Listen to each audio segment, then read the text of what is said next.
Juglindja e vendit është përfshirë nga reshjet e borës. Dëbora ka rënë në zonat malore në lartësitë mbi 1000 metër mbi nivelin e detit, duke sjellë edhe uljen e ndjeshme të temperaturave, të cilat kanë shkuar deri në -4 gradë Celsius. Kryesisht reshjet më të shumta në qarkun e Korçës kanë qenë në fshatrat të Voskopojës, Lekasit, si dhe në fshatrat të Devollit të Sipërm. Probleme në qarkullim paraqiten vetëm në majtë mashkullorës në aksin rrugor Korçë-Panarit, aty ku trashësia e borës ka shkuar deri në 20 cm.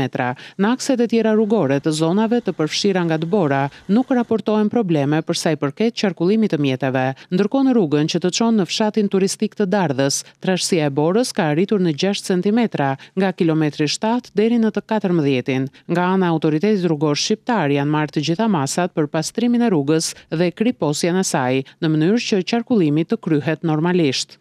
Bora e parë jashton edhe më tepër bukurinë fshatit turistik të Dardhës, duke ardhur si një ftesë për të gjithë turistët dhe vizitorët që të vinë dhe të shijojnë natyrën e mrekullueshme të kësaj zone.